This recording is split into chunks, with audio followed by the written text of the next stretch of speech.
And we are live. Welcome to the Political Orphans, the new voice of independent media where left meets right. Powered by you, our commenters. My name is Nico Lagan, and I am a conservative. To my left, my co host, a liberal. Our goal is simple. We want to create a space where people who disagree can have a civil conversation and find solutions to the problem that we face together. Now, stories of the day. U.S. Ambassador to Canada Pete Heokstra calls out mainstream media. Jason Lavigne is joining us at 12:30 today to speak about what's going on with his tour, but also to speak about Pierre Poilievre's upcoming by-election. That is on Monday, the 18th. We're going to talk about the BC College of Nurse and Midwife ordering Amy Ham to pay over $93,000 and suspends her license for a month. We're going to talk about Pierre Poilievre's conservative lunch nationwide campaign against EV mandate. It's about fucking time. How Ottawa spent over $17,000 on ISIS brides, hotel, and food. And yes, it sounds exactly ISIS, the terrorist group. I found an interesting video about uranium mining requests for private landowners in Nova Scotia. And finally, I want to talk about a weird story that supposedly that an Ethiopian father with HIV was admitted to immigrate here in Canada. And yes, we're flipping the tab for his healthcare. Get your comments ready because the show starts now. What's going on, man? What's happening, brother? How you doing today? I'm good, man. You? Yeah, good. Finally made the long drive back home, so back in my my regular habitat, which is a little bit nicer, I think.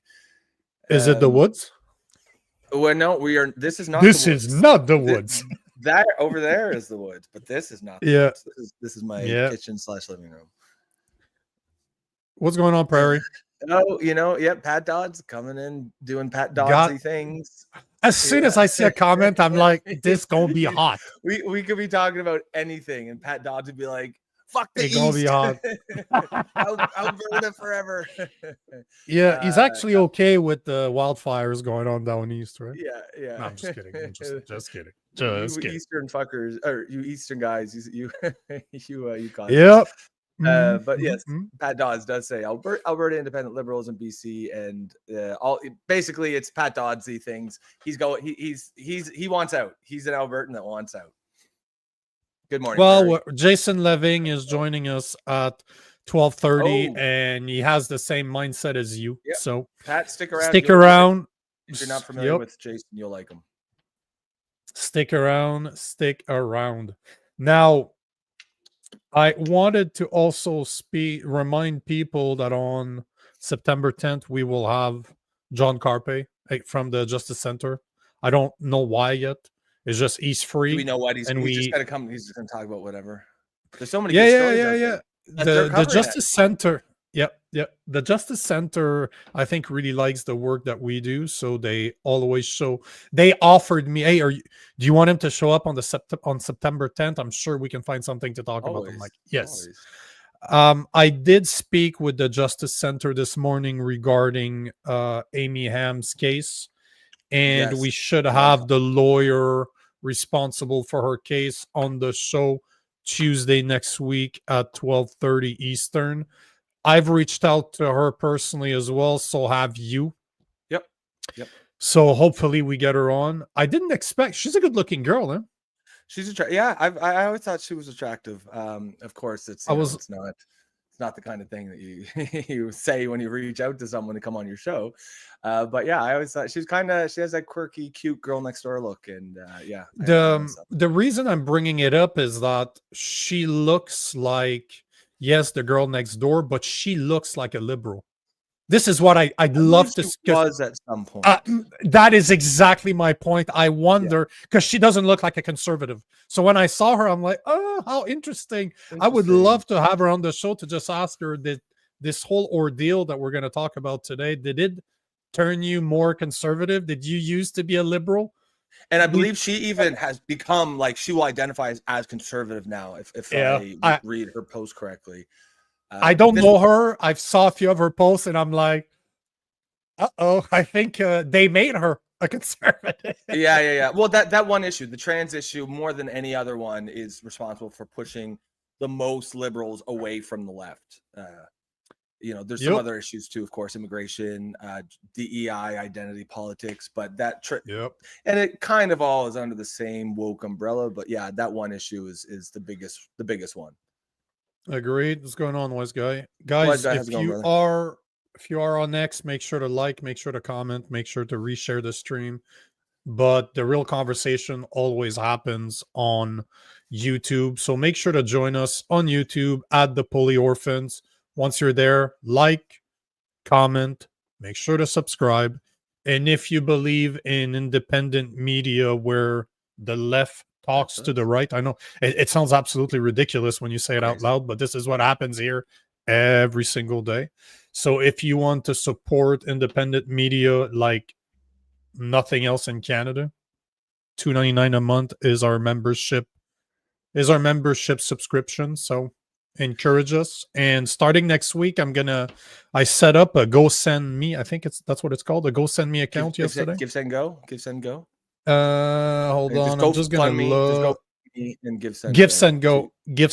Yeah, they're more conservative. Like, they literally have options that are extremely conservative. So, well, I think thank the other you, one Sylvie, for bringing it up. We'll often cancel it. If it's like a right wing. Like, yes. Who's the guy? The guy who got charged with murder. Ended up getting found out guilty. The young kid. He went to the riots. Kyle. House something. Yeah. Rittenhouse. I remember. Kyle Rittenhouse. Yeah, they canceled his, I believe. Yep. They've canceled a bunch of them, especially with Christians.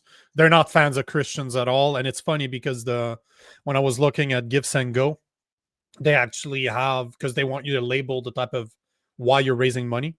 Yep. And there's a few options that's about churches, that's about Christian events. I'm like, youch.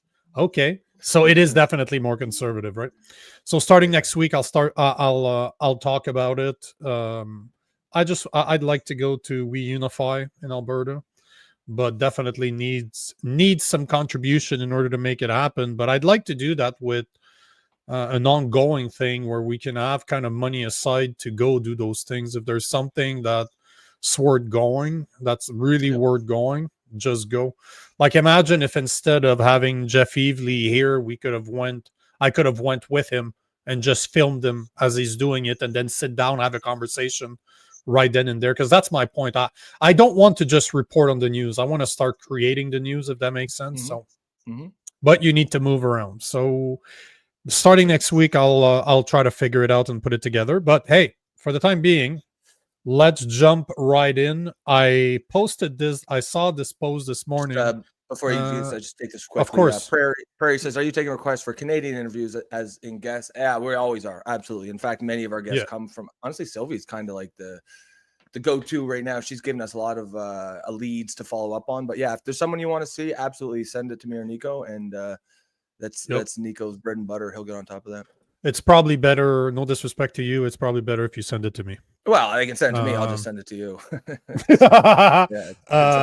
all going to the same place. Nice. Jason is calling me, but I'm not going to pick up. Yeah. No canceling. No, you got to come on the show to cancel if you want.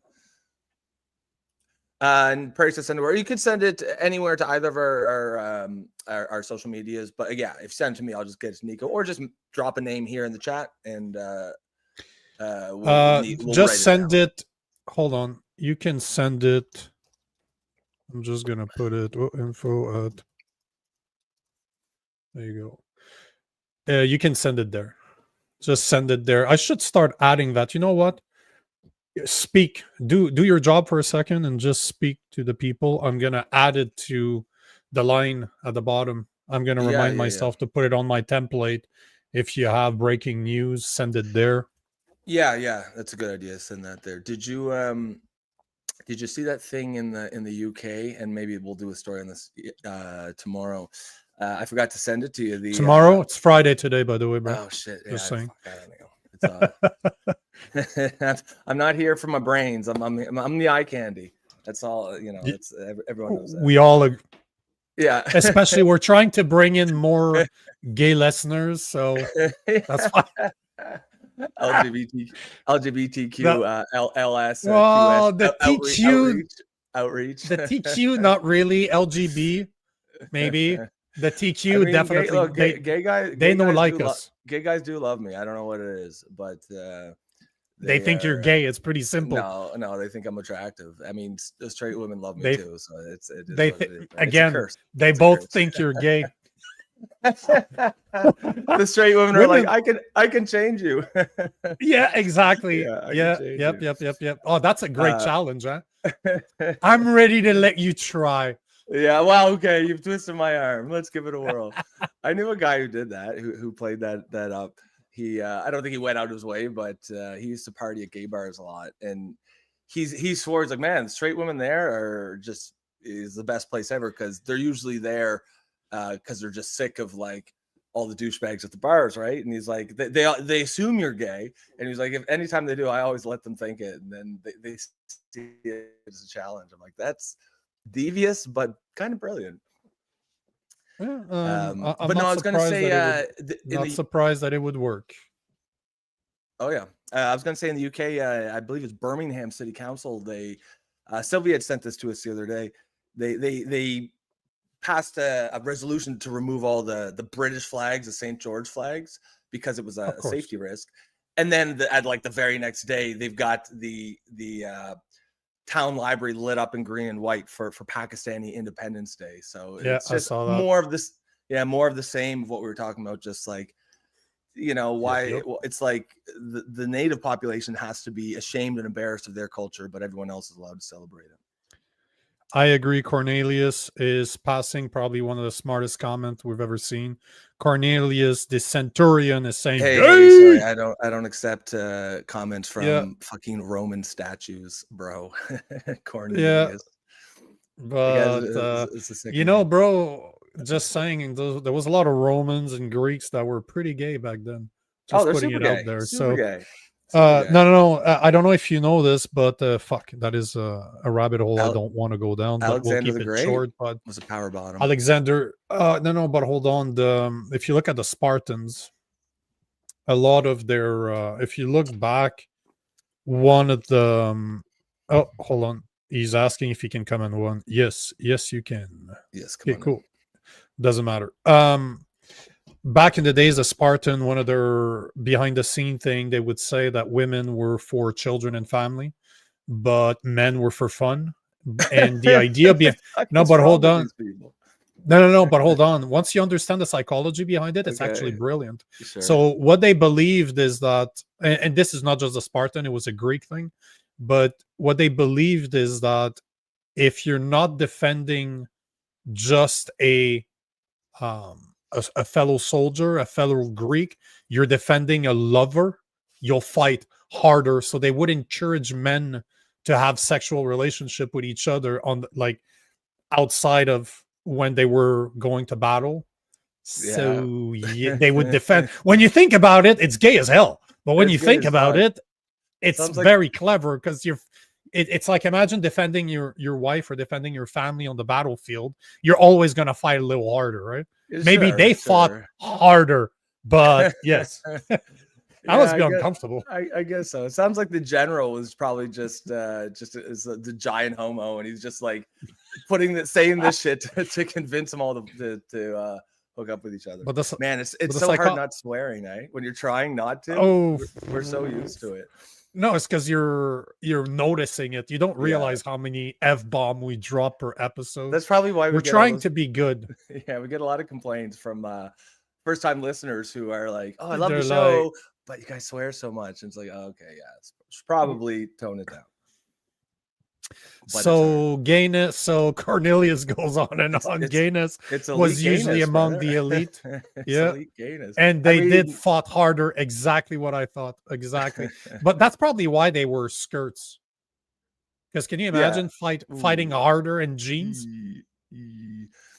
Okay, on that note, I think we've gone down that rabbit hole enough for one day. Yeah, let's move on. Let's get to our first story. U.S. Ambassador Pete Heokstra had something very interesting to say about our mainstream media, and I think he's absolutely 100% accurate. Listen to this. The vast majority of your business community that has business relationships with the U.S., they've been relatively quiet. And your media, okay, I mean, their prime sport, okay, is beating up Donald Trump every day. So no, I'm not surprised by those numbers. Not surprised? No, I'm a politician. Okay, if I were in a riding, and everybody in that riding, was trashing a candidate. They had no support from any political party. They had no support from their business community. The media was piling on. It's kind of like, wow, 15%, Mr. President, that's not bad. But the important thing here is not the popularity of the president, is the president delivering on the promises that he made to the American people for increasing prosperity in America, making their communities safer and more secure. That is what's driving this president, the promises that he made to the American people and implementing the policies that he believed will deliver those results. And vast majority we've talked of your about business community. We've talked about this many times. The personality of the president is irrelevant. Do you like him or not? Don't matter. Is he delivering what he promised? Is he doing what's best for Americans? And a lot of people seem to believe that is a resounding yes.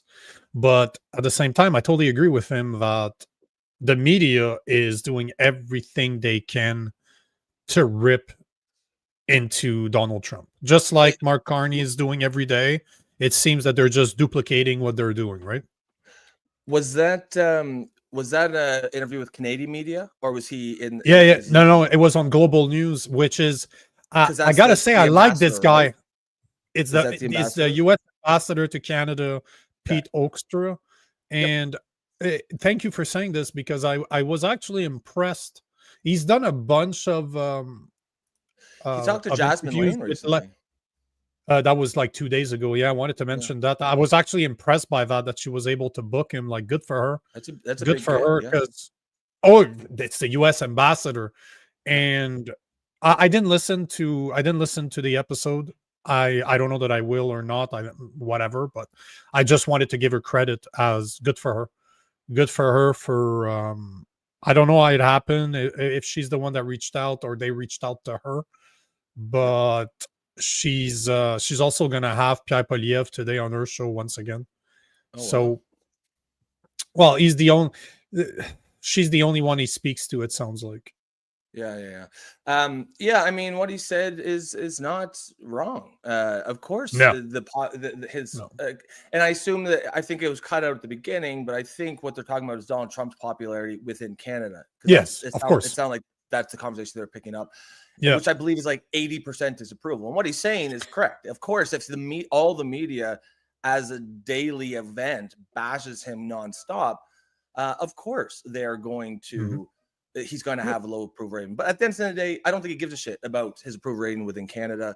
It's tricky to get to kind of comment on Donald Trump impartially, especially as a Canadian, because there's no doubt he's been bad for Canada. He is not, like, as far as how Canada's perspective, we would be better off with Kamala Harris. There's no doubt whatsoever. If you're talking, like, she would not have put tariffs on us and that kind of stuff. No, but as far as the American perspective, I think he's doing a lot of good things for them, and I say that begrudgingly because again, I am a left leaning person, which kind of makes me kind of genetically predisposed to hating Donald Trump. But when we started this show, I was like, I'm going to put that to the side. And just assess him on what he's doing. And he's made some mistakes, I think. He's gone too far on some things, I think, but he's certainly done good things. And anyone who says he doesn't is just, has TDS. He has definitely done good things. And the tariffs could end up being, I think it's still up in the air what the overall benefit is. They could have been like a game-changing move for the American economy. Yeah, no, I completely agree. And at the end of the day, I think that's what Canadians need to understand is that Trump is not here to please Canada. That's Trump's right. here to do the best for the US, what he believes is best for the US. And unfortunately, that goes, our prime minister does not want to deal with him, seems to be doing everything possible to go against him. He uses places like CBC as their propaganda arm to go against the US and especially Donald Trump. And I wanted to pull the number.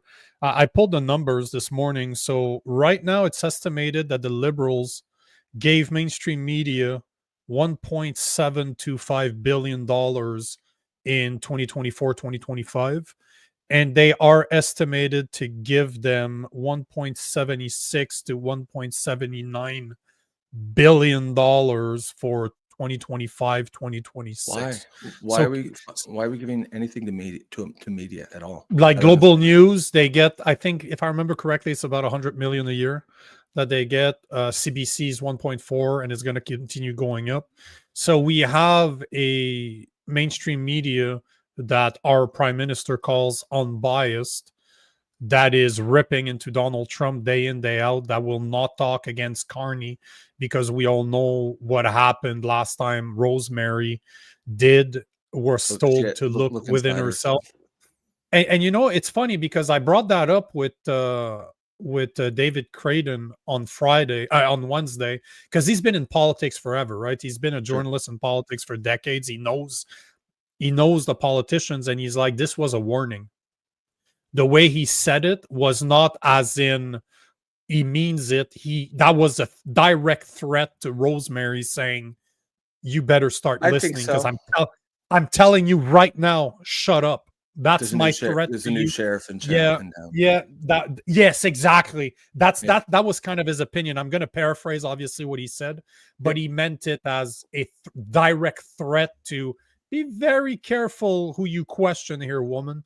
So I think that's probably the right take on it, and it clearly worked, because Rosemary did look inside herself and she realized, oh shit, I've got a really good paying job. I don't think I want to rock the boat anymore.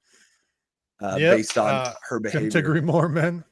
But it's interesting how that's why I enjoy recording with David Creighton, because unlike you and I've been involved around politics for 5-10 years, but from an outside's perspective, I've never been part of the clique. I've never been I'm not a real traditional journalist that studied journalism 40 years ago in school. So I like seeing that, being able to speak to a guy like that sees behind the scenes, which we don't. Yeah, it's great. Right now. It's great to have that sort of inside look, especially if it's someone who's not, still drinking the Kool-Aid, so to speak. Oh no.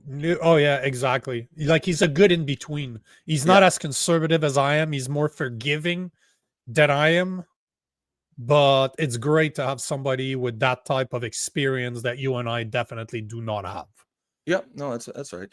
Anastasia says, I like Trump. He is shedding some light on the darkness that Canada tries to hide. Well, I mean, look, so when I say, like, because I'm a liberal, like, I'm sort of genetically predisposed to like him, that is true. But at the same time, I have to admit, I have gained sort of a grudging respect for his tactics. I thought he was just a lunatic, and now I see he is a lunatic, but there's a method to his madness. And there are times that I'm like, I kind of like that guy. Honestly, the first time I noticed it, and any man who says that this didn't affect them at all is either a liar or just not a real man. But that, the fight thing, when the shooting, anyone who saw that had to feel a little bit of like, oh fuck, that's actually pretty badass, even if you don't like the guy. But I would say still overall, I'm not. I don't think he's. I still have a lot to say in criticism of him, but if I'm being honest, certainly my opinion of him has gotten more favorable. Listen, there's if you gave me a choice between Mark Scarney and Donald Trump, I'd take Donald Trump a million times out of a million. You gave me a chance between Pierre Poilievre and Donald Trump, I would have taken Donald Trump a million times over. I'd probably take 100%. Poilievre. The Poilievre is just another lifelong politician that just wants to keep his jobs. He just wants to stay relevant. He's not going to move. He's not going to move the needle whatsoever.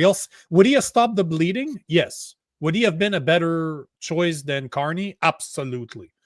But he's not moving the needle. He's not bringing it back to something. And love or hate Trump, he's changing the culture in the U.S.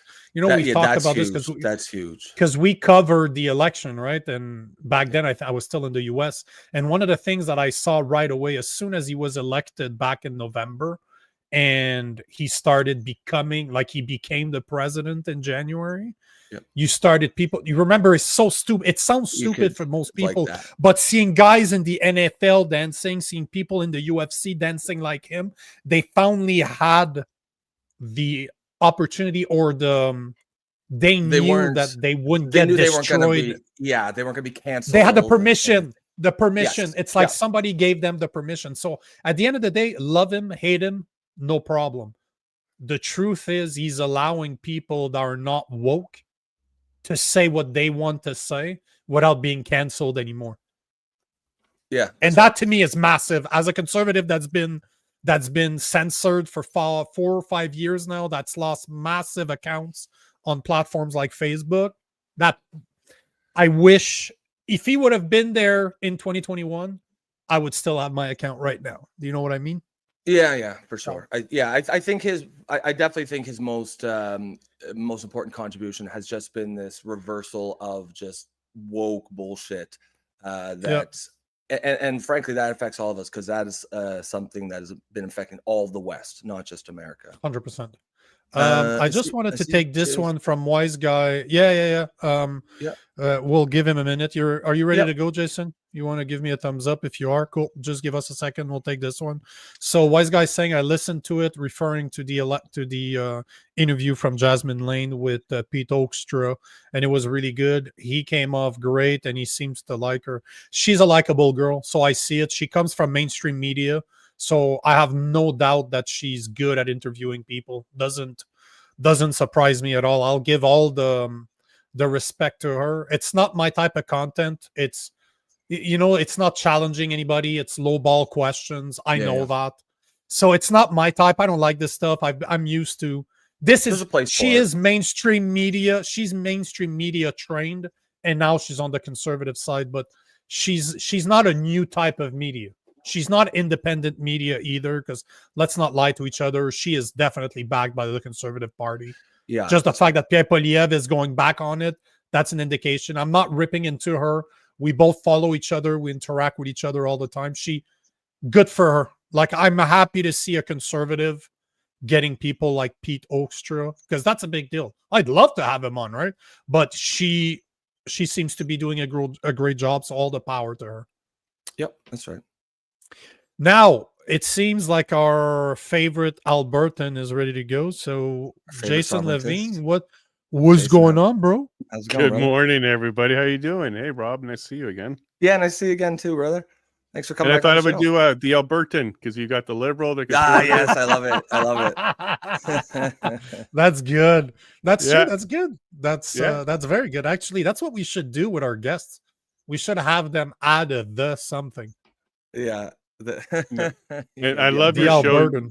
Yeah, I love your show, guys. I've been catching it frequently now. Rob, you're really growing on me. I think you're one of the best people I've come across in quite some time. Nico, you're a brother from a different mother. So you guys keep it up. You keep it up. And I think your fair comments there. Yeah, and your comments about Jasmine is very fair. I think she's doing a good job. She's got her lane, and she's doing a good work. Jasmine Lane has her lane. Has her lane. Not, not bad.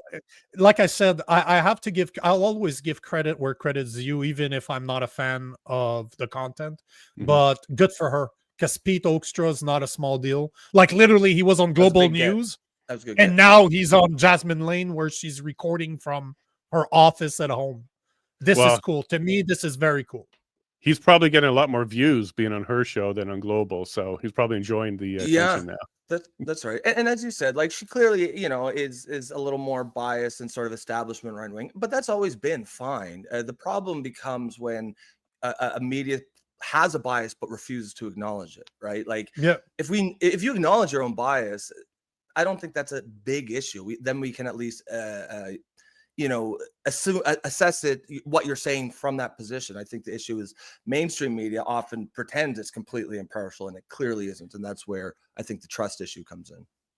Yeah, if you want to have conversations, you kind of have to find a niche and find an audience and work with them. You may not align all the time with everything. And as you guys are demonstrating, because you guys are kind of like in the meeting in the middle and doing a good job on that. But it's tough. Like even for my show, the more truth we do, the less audience we get because you're going to upset people. So she might be finding a nice little lane there. Everyone wants to hear what they already believe, right? That's right. Yes. But at the same time, the reason I will congratulate her for what she's doing is that at the same time, it opens doors for people like us. Because if Pete Heokstra and people like him, because obviously Trump during his campaign did a lot of podcasts, did a lot of non-traditional shows in order to capitalize on their audience. And I have a great audience too. So I know that if you put me in the right place, we can start having those guests, Rob and I. And it's because of women like her that are kind of opening up the door to say it's good to be on those places because there's an audience there that I will not reach with traditional media like CBC, Global News, or even the Fox News and this MSNBC of this world. So this is as much as all congratulations to her, but it's a bit selfish on my end because I see that and I'm like, yes, that means we could be the next to have him. You know what I mean? Yeah, for sure. Because I think she's opened the door, like you said, from people traditionally from mainstream, getting more comfortable. She's created a lane from mainstream into the podcast independent world, and I think we're all going to benefit from that work. 100%. I wanted to take this one because Tennessee is one of my favorite. It's one of my favorite place in the US. I spent months and months and months down there. Even I'm going back within 2 months. We're going back to Alabama, but we're right at the border of Alabama and Tennessee. We're about an hour and a half outside of shit. Why am I drawing a blank right now? What's the most important city in Tennessee? Jesus. Nashville. Nashville. Jesus, man. It's on the lack of sleep. The lack of sleep is brutal. Yeah, it's literally right there. Damn.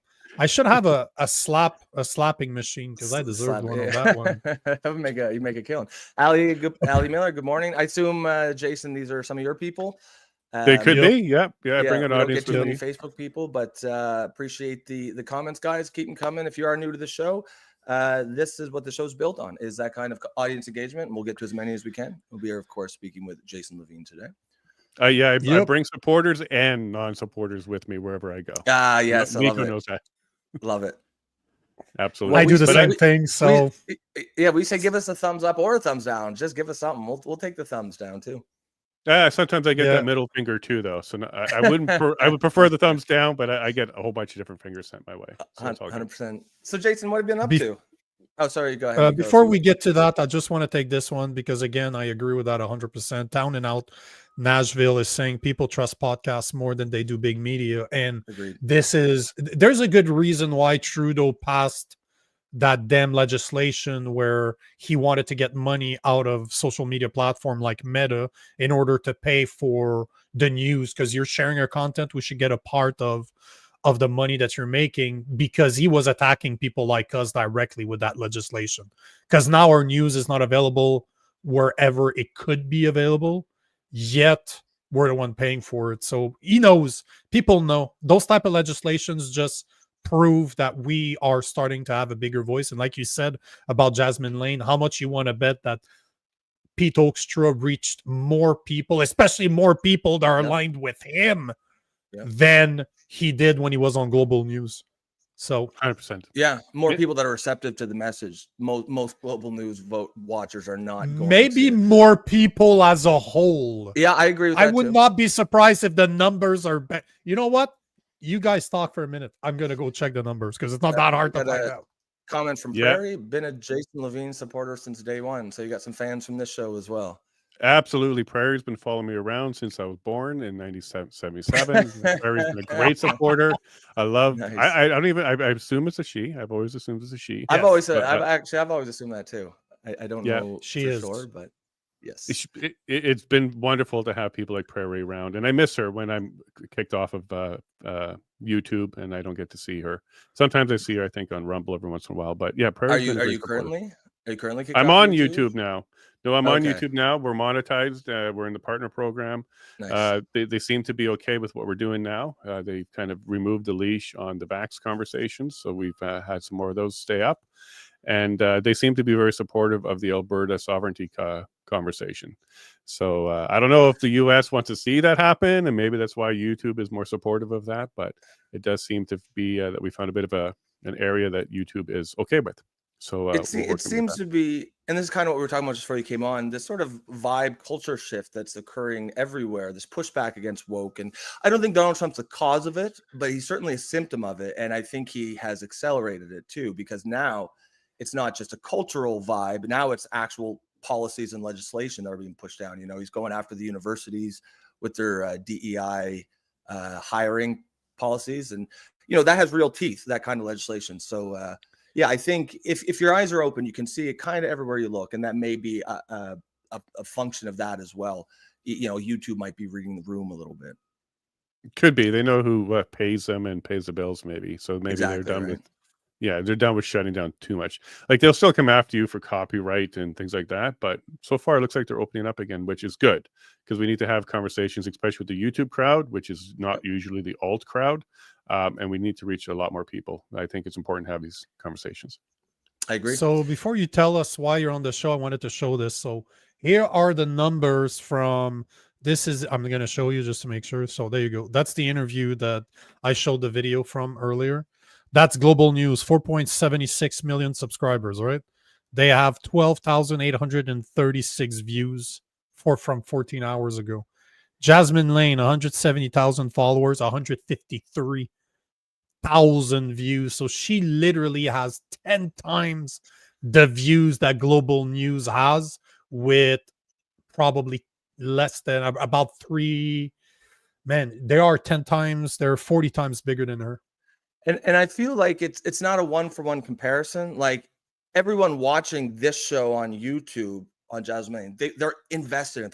They saw this show. Oh, right? yes. Whereas yes. a lot of the people on Global, it's just on in the background, or they're not really paying attention. I think, or they listen to 30 seconds of the show and then of the episode left.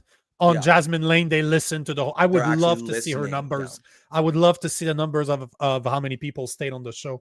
But the whole point is that she got 10 times the views with being about 40 times the size. All the power to her. Good job, right? Mainstream media is dying, and they have no one to blame but themselves. They'll blame everyone else but themselves. But yeah, I remember when she posted, she's like, "Hey, I got fired. I'm upset. I'm not sure what to do. This is a fork in the road. Should I go independent?" And I reached out to her and I had her on my show, and we had a great conversation about why you should take the chance, why you should go ahead and sit in front of that camera and give it a shot, grow from zero to something. So to see her go from 0 to 170,000 on YouTube, she's doing a great job. This is a voice we needed, and I couldn't be more proud. We need more people like Jasmine. How long has she been doing that for? 6 months. Like 6 months. Yeah, not a tremendous. Yeah, if you pull up my Rumble, you'll find our interview with her. That was really kind of when the decision was made.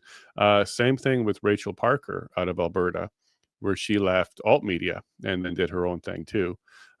She posted and she's like, "Hey, I just got fired. I don't know what to do." And she was considering joining another alt news organization. Reached out to her because I know her and her husband, and said, "No, try this independent thing for a bit. See if you can get yourself into that, because that's the future, and it's also what we need. We need a lot more voices like that, because at some point they're going to play whack-a-mole with all of us. They're going to come after us and try and shut us down." And the more of us out there, the more difficult it's going to be for them to do that. If we had like 4 podcasters that really had the whole market, they could shut down quickly. So I'm really glad that we have a whole bunch of moles out there going and popping up and doing their thing. 100%. Yeah. She posted about this yesterday. I think I was on her. I saw the post on X. She started in either December or January, something along those lines. And here she is, 170,000 followers on YouTube. So, because the rest, she already had her platform on X, on Instagram, she already had that. But her YouTube, she started from scratch, and now she's one of the biggest, arguably one of the biggest, if not the biggest, conservative voice. And when I say conservative, I mean big C conservative voice in Canada. So good for her, right? Nico, there, just before you get into it with Jason, I just want to take this very quickly. Stacy says, "So why do you gentlemen think Carney is tanking us with the USA? Is it more alignment with EU and the agenda?" And I just want to take that quickly, because if you've been watching the show for more than a day or two, this is exactly the kind of stuff we talk about. We have a lot of stuff to say about it. And if we have time later, I'm sure we'll get into this. We're going to get to what Jason wants to talk about here first, but just wanted to say we acknowledge that question. And if those are the kind of questions you're interested in, you will definitely want to stick around on the show. Well, I'll answer it very fastly. Me too. 91% of the companies that Mark Carney is invested in is in the US. 0.5 are in Canada. The rest are in Europe. Follow the money. In other words, money has no political affiliation. So yes, he's doing it on purpose because I have to be careful with my microphone. But yeah, there you go. Money. Follow the money. You want to throw in? Go ahead. Sure. And Stacey, I don't know if you've been watching our show, but a year and a half, we told you he was going to be the next Prime Minister of Canada. Nobody knew who he was at that time. We were following the globalist movements. They were falling out of favor with Trudeau. They were making it very clear that they were dumping him. And this is way before he was even announced his separation from his wife, because that was one of the steps that we knew that he was being dumped, not just by her, but by the globalists as well. And Carney's been the biggest puppet master in Canada through the WEF for a long time. 2008, he was the governor of our bank. He went over to England, screwed their bank up as well. And we knew he was coming. So to answer that question, this isn't something he just started doing when he became the leader of the Liberal Party in Canada. This is a long-term play for him. There was no reason for him to get out of his cushy lifestyle to come and lead Canada unless there was a purpose bigger than Canada. So yeah, you're just seeing what happens. And if you don't believe me, take his word. Go read his book, Values. It lays out the plan. He's sticking to it completely, like almost word for word. And I like to say that that book is mistitled. It should be called The Idiot's Guide to Destroying Alberta, because that's exactly what it's been doing. His entire path is to go to this climate control, and we're seeing some of this in Nova Scotia and other places in Canada. The banking control, so digital currency, digital ID, social credit scores. He was all over the world promoting this stuff before many Canadians even knew who he was. But the word value is great. It is absolutely brilliant, because I read the book too. Because technically value as in money versus value what we put value in as an ideology. So climate change, COVID lockdowns, anything that he can do to change the value system as in money to be aligned directly with the values that he believed we should follow. Because if you read his book, you start to see how narcissistic of an individual he actually is. He believes he knows better than you, although his book is easily challenged. If you read anything about history, which I have, those are real books behind me. He mentions Karl Marx about 48 times in his book. Not because he's criticizing him. There's a good reason why I call him Marx Carney. So if you understand his ideology, he is a very, very scary, scary, scary man. And I would prefer Justin Trudeau over him, because Justin Trudeau was an idiot. He is not. We called that It is exact not. line. We called that exact Yeah. line. Mark Carney is going to cause people to say, I wish we had Trudeau back, because he is a lot That's smarter. messed up. Yeah. He's a lot better at what he's doing. And as you can see, I don't think Trudeau would have been able to do the fall down with the relationship with Trump the same way that Carney's doing. So to fully answer Stacey's question, this is part of the global plan. They want to destroy independence in the U.S. This has been there for hundreds of years. Canada has been a pawn in that all that time. Before Canada was Canada, when Alberta was Rupert's land, this has been the Empire's desire to stop the expansion of independence, mainly U.S. And over in the North America side, Canada has been that pawn all along. So you're just seeing it come to fruition more.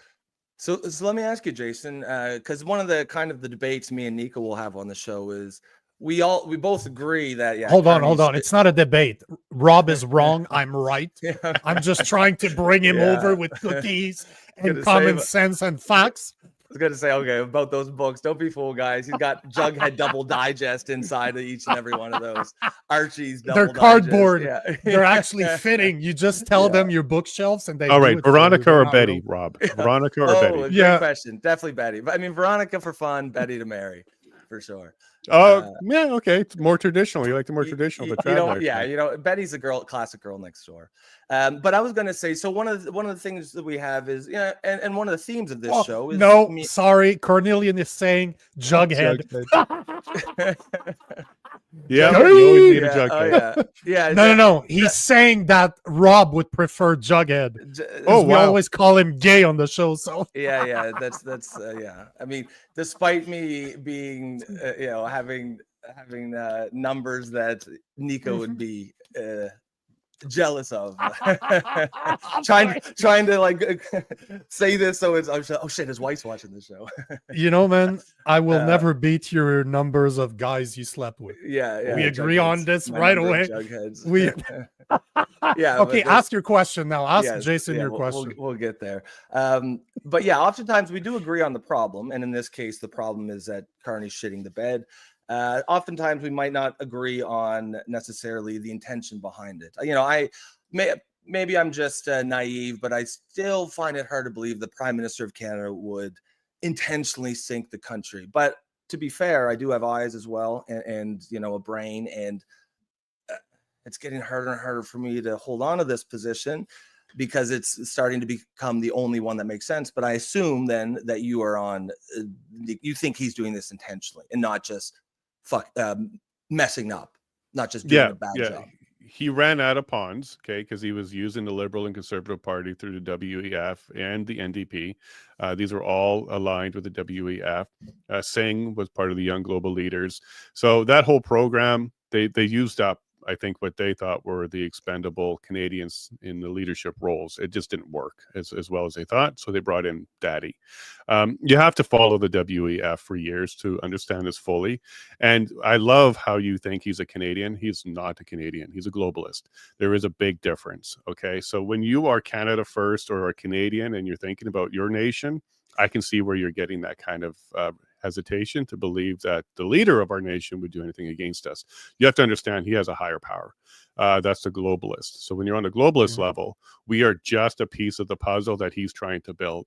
And he's very clear in his book values. He has a globalist European alignment. He thinks Canada needs to get in line. He doesn't think Canada is something that's separate and sovereign. He thinks us as basically the one that's not getting in line with the rest of Europe. And that's why he's dragging us kicking and screaming, because there's people like you out there that really believe Canada should be thinking about Canada first. That's why he's bringing us kicking and screaming. And in what he's doing, though, I want you to be very clear about this, Rob. He's going to shut down the kicking and screaming. So there's going to be censorship, so we can't scream, and people are going to be locked up that stands up. He already said he's going to use the Emergencies Act if anybody opposes him. So he's going to even shut down the kicking and screaming portion of what Canada is actually kind of doing right now and bring us into line. So if you get out of there and you think globalist is his loyalty, and using Europe to bring Canada in to get the final pieces of the puzzle to go against anything else that will not align with him, which would be Russia, China, US at this stage, then you can start seeing more of the 4D chess that he's doing. And Canada, the future of Canada isn't Canada. It is European 2.0. One of the things I always tell Rob is as a former sales engineer, I used to build solution on the end result, right? What are you trying to accomplish? Then reverse engineer your steps in order to get there. Once you understand what Mark Carney's trying to accomplish, and he doesn't believe in Canada first, he believes in the globalist agenda. He was on the board of the WEF. He was the special envoy for climate change at the UN. He signed the WHO new pandemic response that the US did not sign. So he is a globalist. He's not shy to talk about that in his book. But once you understand that this is the angle, how would you get there? Destroy the economy, destroy the relationship with their biggest ally, and sell the lie that we need to depend on ourselves by taking our own money and dumping it into our economy, which it's like living on your credit card. It don't work. It does not work. And if he cared about Canada, he'd close the border. Let's be honest here. But he's duplicating exactly what the UK's been doing with their open borders. And we're just very isolated. Right now, we're starting to see the effects of his policies, but wait. Because people don't realize, like when you're in Europe, you can deal with a lot more countries. Here, who can we deal with? Mexico's not interested in Carney. They basically laughed at him, saying that they don't want to renegotiate a deal. The US is clearly laughing in our faces, and they don't care because they have the leverage.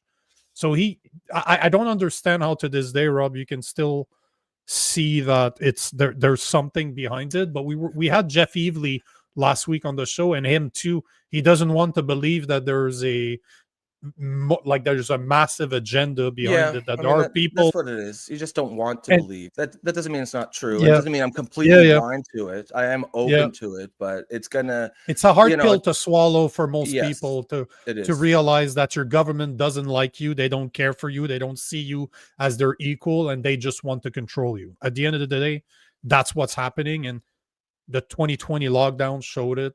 What's going on in Nova Scotia right now, the climate lockdowns are showing it once again. Yeah. Like you literally have the New Brunswick the New Brunswick Premier, Susan Holt, come out and say, "Oh, I basically lied about those hiker bans. It's not really about the wildfire." I could tell that really didn't go down well. They were like, "No, they're not buying this." But they don't care. Because the narrative has already switched that if you support a guy like Jeff Evely, if you support what he's doing, that means you're against our first responders. It's the same thing that happened during the lockdowns in 2020. If you're not for the lockdowns, that means you believe that sick people should die. You're pro-COVID. The narrative is always exactly. If you're not down with this, you're pro-wildfire. Yeah. And that's where they're going. So as soon as it becomes this false equivalency, you know that they're running out of excuses, but yet people are so indoctrinated that they still believe it because the TV told you, my cell phone's telling me what to believe, and I need to believe it because I cannot convince myself that the government doesn't like you. If the day you cross that bridge, the day that you look at them, Yet all the proof is there. Just here in Montreal, there was a program by the CIA that was thought to be conspiracy theory forever called MK Ultra. It's been proving to be 100% accurate. That they tried right here in Montreal, where I am, the hospital, the McGill University, was in bed with the CIA, and they drugged Montrealers without their knowledge with LSD. They dumped LSD in their drinking water without telling them, to see the effect that it would have on people. I've done LSD. I've bat tripped on LSD, and I knew what I had in my system. Imagine not knowing. Yeah. This is a fact. You can find the information online right now if you want. So what type of government, what do they think of you if they're ready to do that? As soon as I swallowed that pill, I'm like, it's limitless, because there was a great interview. I have to remember who the journalist was, but it's an American journalist that was friends with one of the Rothschilds, and he explained to him behind the scene that they simply don't see us as equals. What would you do to an animal? What would you do to a fly on the wall that's bothering you? You smack it. Once you cross that bridge that you and I are not the same, very easy for me to dismiss you and to treat you like something else, and I don't care what happens to you because you're not me, you're not the same. Yeah. Wow, what a rabbit hole. My apologies. Yeah, I was gonna say this is how we do things around here. Eventually, we'll get. Thanks, to Jason. No problem. No problem. Sometimes people. He started it. Jason started it. Stacey Jameson's fault. Yeah, she started us down this rabbit hole. That's true. Blame it on her. That's true. All right, but Rob, sometimes people just want to eat steak, right? Like it's hard to know the truth, and sometimes you just rather be back into it.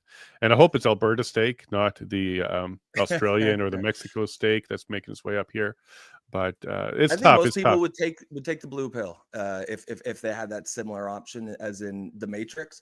Do you want the comfortable lie or the uncomfortable truth? I think a lot of people will take the comfortable lie. Mm-hmm. Yep, they are right now. Yeah.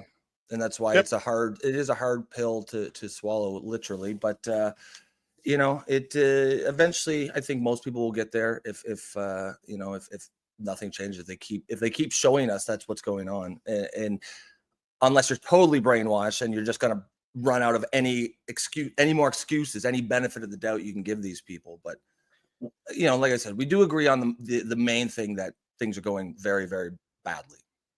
Yeah, and before one of the we exercises. continue, sorry, Jason. I just want to remind the people out there before we continue and we actually say why Jason's here.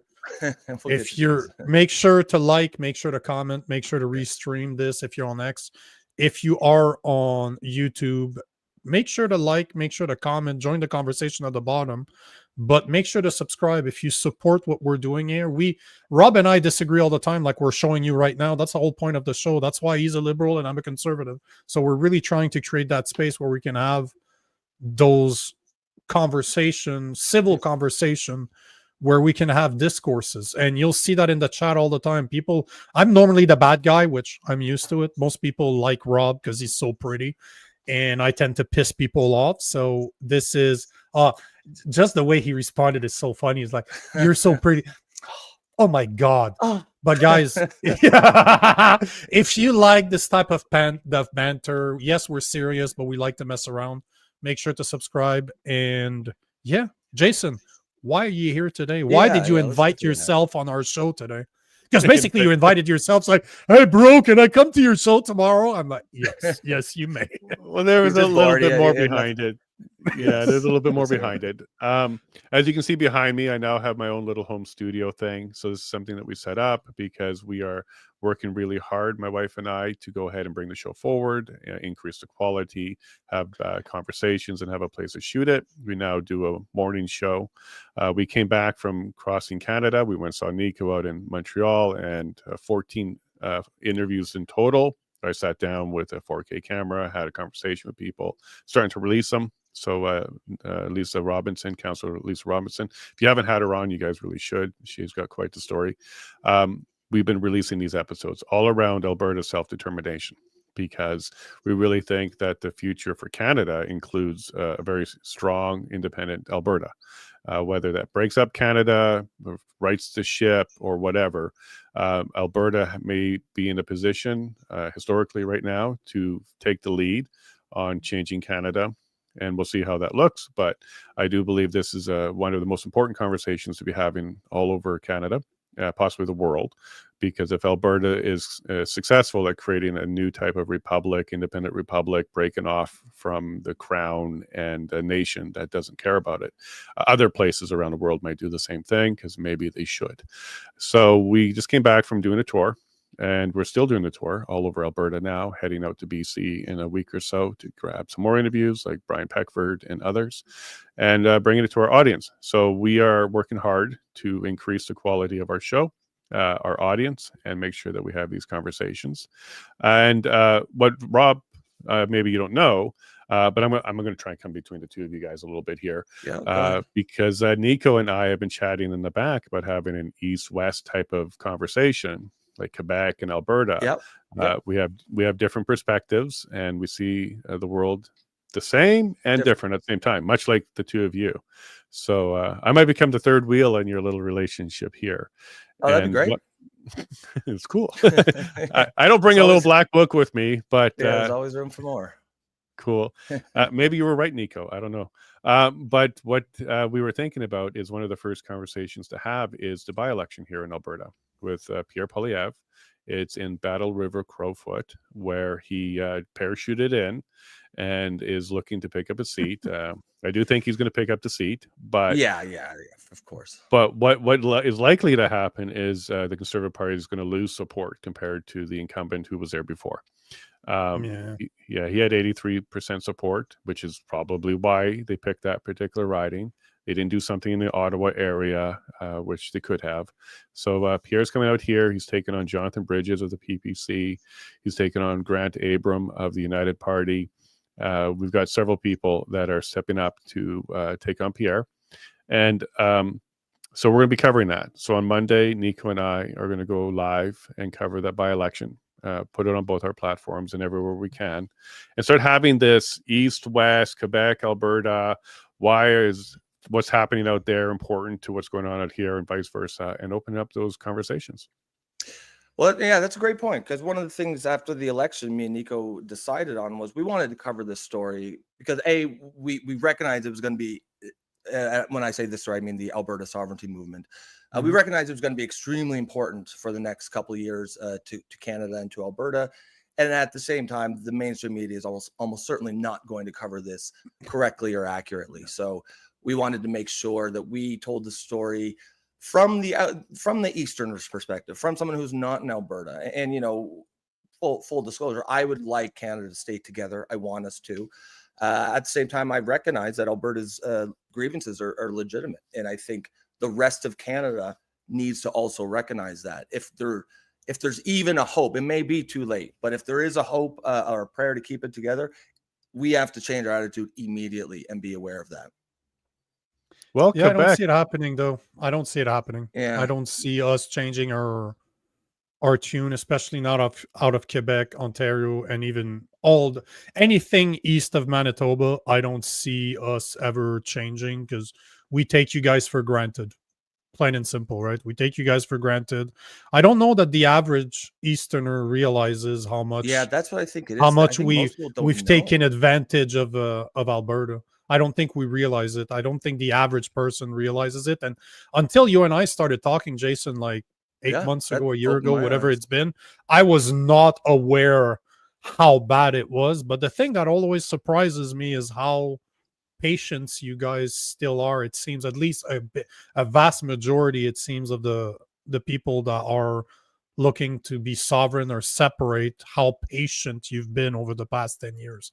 This blows my mind, absolutely blows my mind. So I'm looking forward to doing a live with you, 10 p.m. Eastern time on Monday. We'll cover the by-election of Pierre Poilievre. I'm curious to see, like you mentioned, if I think he's going to lose numbers compared to Damien Keurig. I don't think he's going to have the 80%, if I remember correctly, was 80% approval. Like, that's the amount of vote that Damien Keurig got is 80% of the votes. I don't see it happening with Pierre Poilievre. I think that that big woman is good. I can't remember what her name is, but the one, the big lesbian one, is gonna definitely take some of those votes. I don't know about Jonathan, if he's going to pick up any. I don't know what your vibe is on that one, but it's going to be between Pierre Poilievre and her. Not that she has any chances of winning. Well, I think Jonathan might do well simply because that is an area that's looking for independence, especially around the Drumheller area. He's the only candidate that is offering that on a federal level. The PPC is the only party that says, look, we will represent the voice of Alberta if that's what they choose to do in the House of Commons. And he does make a good argument. There's no split in the vote at this stage. You won't change the government with the one seat. But if you want independent representation in the House of Commons, he is the only option. I don't think he'll win it because there's very, very strong Conservative Party support there. But I think he might be surprised if he picks up because he's out there working hard and he's the only voice for what actually the people of that area want, which is more sovereign, independent Alberta. Even remember, Rob, I showed the closing remarks of their debates. Yeah. And you had Pierre Poilievre, that was the polished guy. Very polished, knew his shit. Very long. The typical politician. Down. He knew everything to say. Yeah.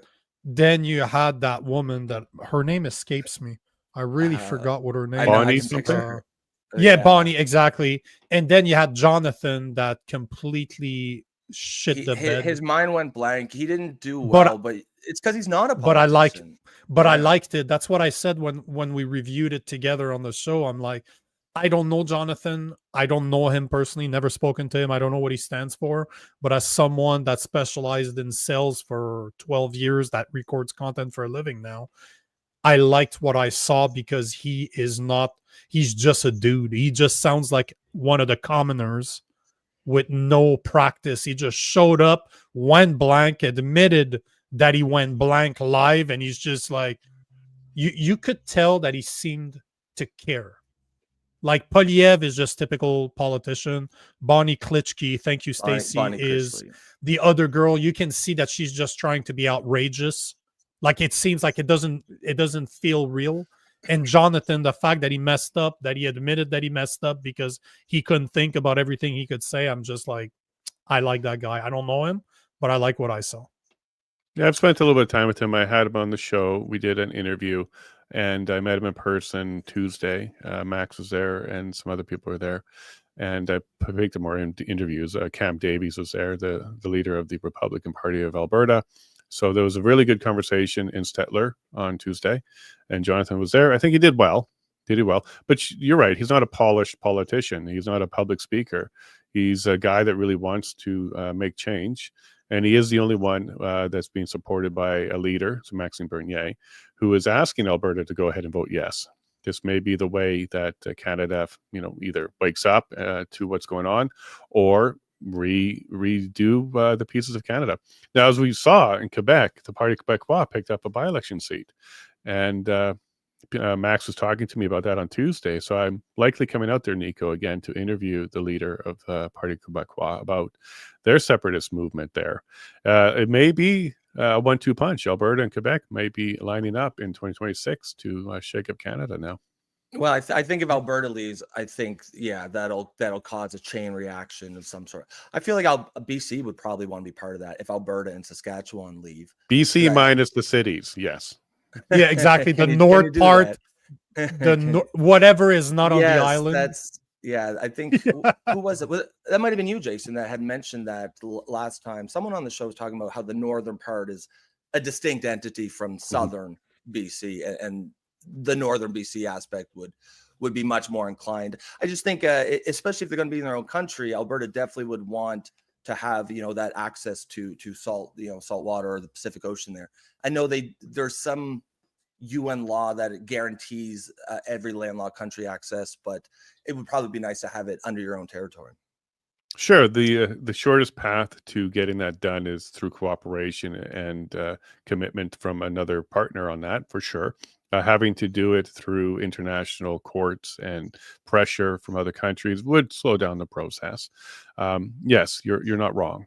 But I think they should separate separately, and then have a bit of a union at some point. Don't become a new federal organization.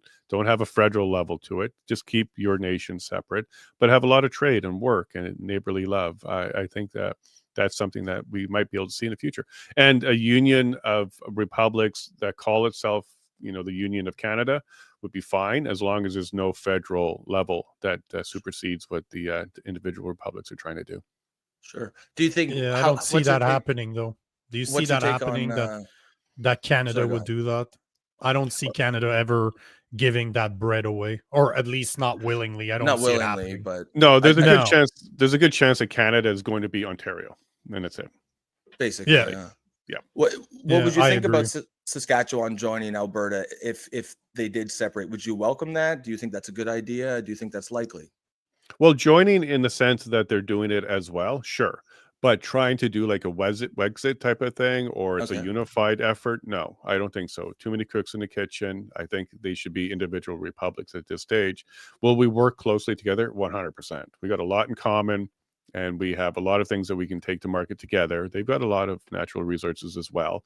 We could work together on getting to the Churchill port and that kind of stuff. But whether or not I think it's wise to try and group it together as one movement called Wexit, I don't think that's a good idea, because that's too many cooks in the kitchen. You're kind of just repeating the problem. Yeah, and you're also repeating the problem. You're trying to identify one large area as a single entity. That's kind of why we got into this to begin with. But I guarantee you there will be a lot of cooperation and commitment to a common goal between all of these areas and regions. But they should do it separately. Why do you think that Alberta, especially Crowfoot, is going to still vote Conservative, considering that Pierre Poilievre has no interest in representing that riding? All he wants is to be able to get his seat back so that he can become the Conservative leader once again. He just wants to go back to Ottawa.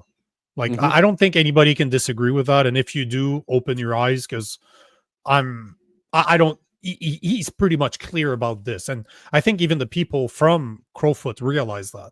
But why are they going to still vote for him? That's the part I don't quite understand. If they have a chance to vote for somebody else, they have a second chance at voting.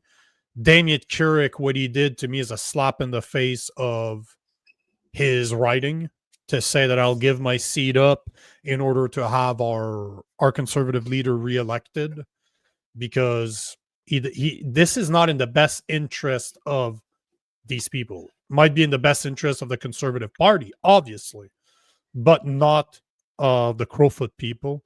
So why would people still vote for them? That's the part I really don't understand. Well, first of all, you're not speculating about Pierre and his commitment to the residents there, because Camrose, the question was asked. Like, there's people that don't live here that are running. Why should people get behind him? And Pierre was very clear. He says, look, I'm the leader. I'm never in the office. I'm in hotels all the time. I barely will be around. But hey, vote for me because being the leader will get you some benefits. He's basically trying to say this is how a political system works, because I can pull a couple more levers for you that we couldn't before, which to my ear says, well, why don't you do that when it was your guy here? Like when you had opposition, like why weren't you doing that to begin with? You're basically telling the people of Battle River Crowfoot that you'll only get special treatment if you put the leader in. So these are all messages that I don't align with. I think it's very silly. But to be frank with you, there's no chance that I'll say this. I don't think there's any chance that any other party is going to take that seat. Pierre's going to win it. I would love it. It would be funny on Tuesday if you lost it. But there's no chance, simply because there's a lot of loyalty to the Conservative Party. This particular party, it was born in Alberta under the Reform Party, which became the Canadian Alliance, which became the Conservative Party of Canada. And Pierre, he is a Calgary guy. So there's a lot of support behind that party and that guy out here in Alberta. It will be enough to win the seat. But he said it himself, so you don't even have to speculate and say, look, he's not going to represent the people. He said he won't. He said he won't be here often. He's going to be very unreachable. It's tough to get the leader. Say that? Yeah, of course he did. Well, he was being as honest as he could. I mean, we all knew. I'm shocked that he was just kind of. It's not a lie. At the end of the day, if he said anything else, we all know it'd be a lie. That's right. So we might as well just say that that's the case. Yeah. But again, it's still it kind of blows my mind that this is still what we're going. But I think one of the comments was it's a vicious cycle. And well, this is the Westminster system, right? So you don't get full representation, and he put that on display. But here's what could happen to him: he may lose his seat a second time, because when Alberta separates, we don't need MPs anymore. Yeah, that's right. We don't need MPs anymore. That would be brutal. That would be funny. That would be funny, actually. I would laugh. I would really laugh on that. He might become the ambassador to Canada within Alberta, or maybe something like that. But we won't need MPs. We'll be moving on with a different system. Guys, I just want to thank Down and Out Nashville for is that $10 US?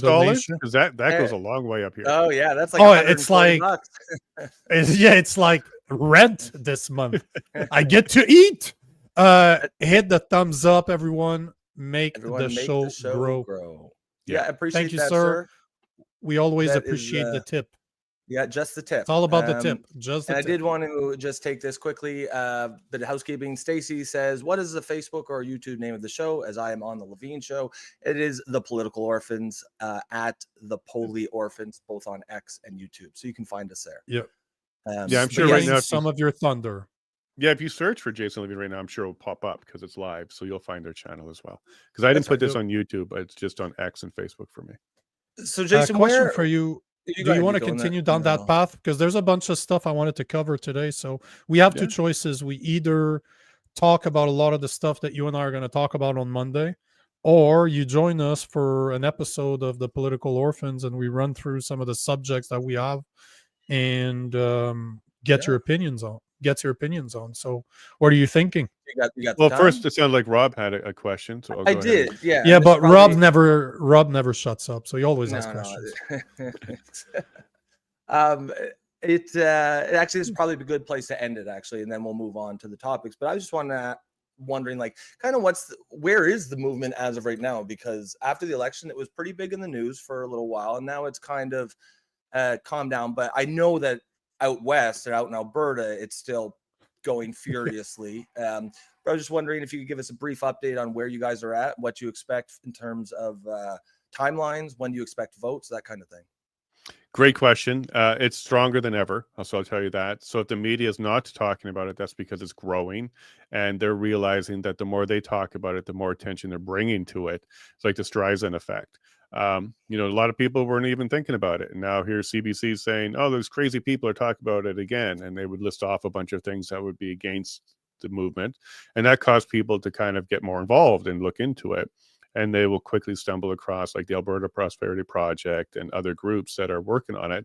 So like the Streisand effect, more people are showing up to these meetings because the media. So they pulled off that because they were actually causing a lot more people to show up, get educated, and then get behind it. Because that's the common thing here.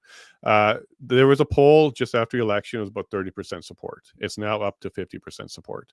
And you can say that there's silos, but that's fine. Alberta can be a silo. That's all that matters are the votes in Alberta. It doesn't matter what the rest of Canada thinks. It's kind of the point. But the support is definitely growing. You're hearing the young people always supported it. So they were 50% plus before the election. It's the baby boomers, the pensioners, the people that rely upon a check that was low support. But now you're hearing they're showing up to these meetings and town halls, which are happening all over Alberta, and they're changing their mind. I'll give you a great example. So yesterday I had Chris Carbert on, who was one of the Coots guys. He is now out on bail, and he did his first podcast appearance yesterday on our show. And he shared with us that his mother, Betty, who's been on our show many times, a wonderful woman, she was against any separation. She's like, no, I'm a Canadian. I'm not doing that. I think it's a bad idea. He said, well, go to a meeting or something like that. She went to a meeting in Lethbridge, and then she came back and she said, you know what, Chris, you're right. It is time to go. So this is the group. We're cooked is what you're saying, basically. Yeah. The rest of us in Canada. Yeah, because when the you meal get tickets leaving. Yeah, when you get educated on it and you get away from the CBC narrative, then you learn that Alberta, it could be a beacon of hope for the rest of Canada and Canadians if Alberta can stand on its own 2 feet. They start to learn how the federal government, Ottawa, is interfering. Like, for example, we can't have tankers on the West Coast, but you can have tankers on the East Coast. So the St. Lawrence River has tankers, but the Pacific does not. That's just one of many examples of how the West is actually being held back. So the pensioners, the baby boomers, God love them. They're the ones that have to wake up to get us past that tipping point, because the young people who can't buy a home, can't get a job, they see different types of people coming to this country, filling those positions and taking those homes from them. They know that their future is not good. There's no prosperity for them. So they're already ready to go. It's the people who are finished working, they're relying on a pension, they already have their home or their property. Those people, they're already kind of comfortable and they don't want to change anything. They're the ones that have to learn that Alberta needs to have its own pension plan, like Quebec. The Canadian pension plan is going to fall. It's built on a house of cards. It's not as secure as you think it is. And they're coming after things like your home equity. So one of the home equity or the equity tax that's being talked about will go after exactly the people that own their property. As your property value increases, they want to tax that increase.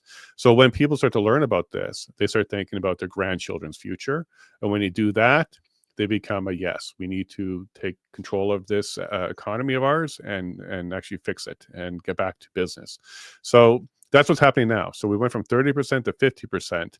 And every single time someone like this Thomas guy who has a petition for Ever Canada, he's going around collecting signatures, trying to keep things the way it is. It's a Streisand effect. More and more people are waking up and learning more. And then when they do that, it's very clear they're not going to be sticking around Canada. So it's going very, very well. It's the same. It's interesting because it's the same people that voted for Carney. That's exactly the people you're describing are not in Alberta. No. Yeah. But it's the same demography that keeps on elbows up. Same demography, And that's not a And coincidence, I don't think. no, of course not. Of course not. It's not a coincidence. But the part that's always interesting is they are selfish in nature when they, because you said something that I couldn't agree more, is they need to think about their grandchildren. Stop thinking about you, because Canada is not the country they grew up in. We don't have the same opportunities that they had growing up. You couldn't just work at a supermarket, afford a house, make enough money to pay for your family, 2 cars. That don't work that way. And you're absolutely right. It's just a matter of time before the equity tax comes in and rapes those nice equity that they've built in their houses. That being said, I want to change the subject, but before I do, I want to let me touch on one thing, if you don't mind there, Nico. So go last night I was media over at the Alberta Next panel, so I got to watch Danielle Smith take a bunch of questions from the audience in Edmonton. Wow. Okay, so if you want to break down how that was, my morning show today was all about that. So I spent an hour on that. It was amazing and disappointing all at the same time. There was a lot of swearing and yelling. There was a lot of people using the mic to express their dislike of conservatism here in Alberta. And the breakdown from that conversation was very clear that Edmonton needs a little bit of help to wake up. And they definitely had some troubles being civil. Now, that's not the entire group. There was just a small, about 20%, 15% group that was very loud, that dominated the microphones, dominated the mood, and it was clear that Danielle Smith had to sit through that. The result of that particular event last night, though, I think, is that Danielle is starting to understand there's a certain group of people that no matter what you do, you're never going to please them.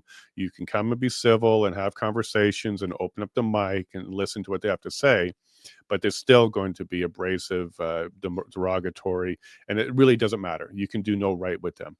I like that she has to go through this process and kind of learn that, because as a radio host, she might have been a little disconnected from that.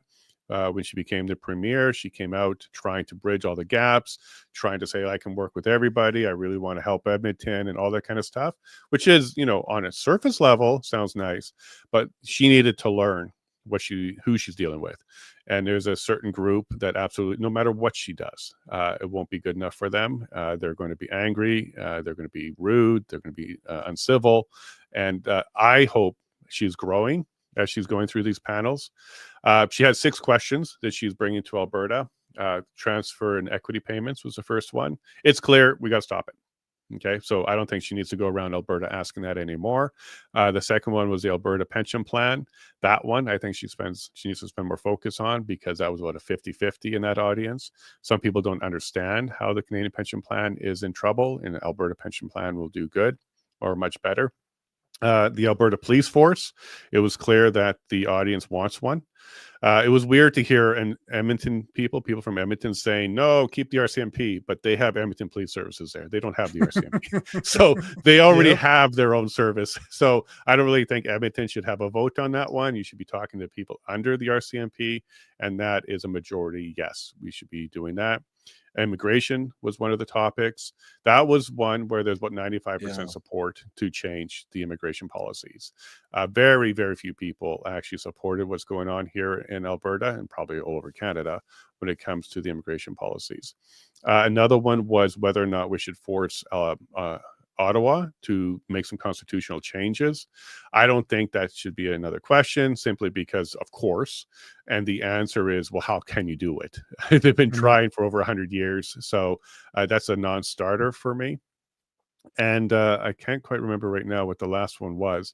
But of all the questions that were brought up, all 6 of them, I think the pension plan is the only one that they really need to spend time on, because that's the one that will tip the scale to get a yes on the pension plan, for starters, and also alleviate a lot of the people who are concerned about Alberta separating on whether or not they can take care of their pension for them. If Alberta can show, yes, we can take care of your pension, you'll actually get more benefits with less cost. If they can show that to Albertans, especially the ones receiving it, they will then be a little bit more comfortable with the idea of just being independent on our own, because that's the number one issue that's keeping people within Canada in that demographic here, is what's going to happen to my pension. I earned it, I worked for it, I rely on it. So if Alberta can show you're going to have a much better pension, and then the people who are paying into it will have to pay less and we'll still have better, then that will be enough to get us, I think, to 60, 65, even 70% support for independence. So I think it was a clown show. I don't think it was a real benefit other than teaching Danielle there's a certain group that you're just never going to be able to connect with and work with. And you should really focus on the pension plan. And that's what I think you should be educating Albertans on. But that's a great place to be, though, because I wish Pierre Poilievre would have learned that by now. That there are certain people that will never like you no matter what. Yeah, it seems. But like he doesn't do those type of events. As Rob and I have been saying for the past 6 months, he should do lives every day and interact with people directly. And it's funny because this comment that's targeted at me is the perfect example as to why you need to be able to take them. Because Dave Banks is saying the speaker from Montreal, me, is disrespectful and needs to zip it more. The point of the matter is, brother, is that we banter every single day. This is nothing. If you heard some of the stuff that we tell each other, but just so you know, I don't know if you're not used to being around men, but that's what men do. Men will make fun of each other, and I don't make fun of people I don't like. It's only the people I really like that I spend time making fun of. So if you believe that that's disrespectful, brother, you need to step out in the world and surround yourself by other men. And if you ask me to zip it more, like Nico does on the weekends, no, hold on. That's hold on. If okay, you want me to zip it more, ain't gonna fucking happen, bruh. It's my show, so nope, never gonna happen. But at the same time, man, I wish people like Poilievre would have the balls to do what Rob and I do every single day, to take those comments live. And I don't shy away from people because most of the time it's me that they rip into, and it's good. Like, we need those type of conversation, but I'll never try to please that guy either. You know what I mean? And it's good for Daniel Smith to actually do it, because I think it's a very hard awakening for most people that are not used to having people rip in them, because it's hard to accept that there's people out there that don't like you, that don't care for you, and will never do. It doesn't matter what you do, they'll never like you. Yeah, I got one of those in your audience right now. Yeah. Oh yeah, Bumpy does not like you. Yep. Does not matter what I do. Nothing. No. I can't. Bumpy's been hating on the guests a lot lately. He was hating on Jeff the other day, Jeff Evely, when we had him in. But I mean, Bumpy's a regular. He's doing Bumpy things. But yeah, you kind of you do have to have a bit of a tough skin to do this kind of a show. I just wanted to take this. Never Bumpy. I don't block people. I have more than 200,000 followers, and you know what? I will never block one. I refuse to block people. I want people to rip into me. That's fine by me. I can take it. Don't worry about it. This one here about the show. DNL says, new to this channel, I see a liberal, a conservative, and an Albertan. What does that mean relative to the show? To the other two. So just since you are new, DNL, and appreciate the comment, hopefully you stick around. The show is me and Nico. Common sense liberal is me. He's the conservative. We tackle the issues of the day from our own perspectives, and we try to find common ground where we can, and we actually find that a surprising amount of time. And then Jason is a friend of the show. He's on here sometimes. He's I think he just saw how we did our names, and he just wanted to fit in a little bit, and he was like, oh, I'll be the Albertan. So that's kind of how that's how that plays out. But, I don't know about fit in because it will be the nation of Alberta soon. So you guys will be the Canada, we'll be the nation of Alberta. Exactly, we'll kind of fit in the stage. But yeah, that's I think Jason's just having a bit of fun with that. But yeah, so if you are new, and it sounds like you are, please stick around. But that's the basic premise of the show. And as Nico was saying, yeah, we bust each other's balls a lot here. But at the end of the day, you know, everyone gets along, everyone respects each other, and you know, we're having some pretty important conversations underneath the sometimes sophomoric humor. And I like those comments. I like the hard comments that are targeted at me directly. I will always show them. I enjoy responding to them because at the end of the day, you're never going to hurt my feelings. It's always going to be fine. But how many times, Rob, have we had those people show up, rip me a new one, and by the end of the show, they become subscribers? They're regulars. Yeah, they're subscribers. Yeah. We're so used on social media to say what we would like to say in real life, but don't have the balls to say it, because it's very different doing it through a cell phone instead of doing it in real life. So we're so disconnected from reality, and I think that this is what this show brings to the table, to bring people from all walks of life that probably would disagree heavily in real life, but have conversations, polite conversations, even though that politically they don't align, but we can talk it out every day. So Yeah, Yeah, simply put, thanks for proving a point, Dave. yeah, if you don't rub anybody the wrong way, there's two things you're doing wrong. One, you're not rubbing enough people, so eventually you're going to rub somebody the wrong way. And two, you're well, pandering. Nico's an expert at rubbing, so he's always Yeah, and that could be why I do have long-term, lifelong haters, is because I will never pander. No matter how much you dislike me, I'm not going to change. This is who I am. And to people like Prairie and others that have been watching me since my beginning, which was the Public Order Emergency Commission for the the Emergencies Act that was used in 2022. Since they've been watching me, they know I don't pander. I could be probably doing a lot better financially if I just picked a lane and stuck into it and ignored some things. But no, I'm a truth teller. I get out there, I burn bridges, and it's not because I'm trying to. It's because the truth hurts a lot, and it hurts a lot of people. So that's the lane I'm in. Take it or leave it. I'm that type of person. You won't change me. My wife knows this after 20 years.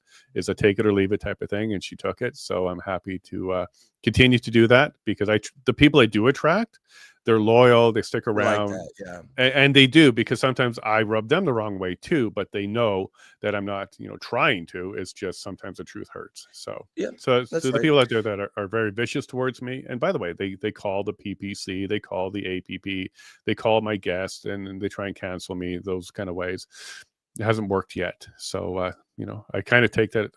I'm a little flattered that you'll actually spend your energy to try and do something like that, but it hasn't worked. It's not going to work. The people who know me, watch me, support me, understand that I can't be bullied. I grew up that way. I have a lisp. I'm tall. I was skinny. I grew up with a lot of bullying, so it's fine. I don't got mind. that thick skin. And that's And I gotta say that in real life, Jason, you're pretty much the asshole that you are on your show. Yeah, There's no difference. I am who I am. Equal opportunity asshole. Yeah, he's no different. I can swear to that for having spent time with you. So yeah. No, I could be abrasive and aggressive, even over steak. We enjoyed ourselves there, Nico. As would you rather we take comments, Rob? What do you think? I'll let you choose. Would you rather we do some of the give comments? you a heads up, I have about a half an hour before we're done. That's all we got. We're done in 28 minutes. So let's I'll just take this final one, and then we can move on and get a couple topics in. Ali Miller was just saying that's an interesting concept. I just want to take that because that's pretty much the gist of the show. And me and Nico started it when we kind of wanted to give a different way to talk about politics, because anyone knows who's on the internet. It's pretty toxic out there. And that's why, as Nico was just saying, sometimes people come in the show and they come in pretty hot and pretty aggressive. And sometimes that's just a habit that you're into when you're talking politics on the internet. I catch myself doing that sometimes, being more abrasive than I probably should. But usually if we just kind of say, no, we don't really do things like that around here. If you want that, there's a million other shows. There's the rest of the internet if you want to do that.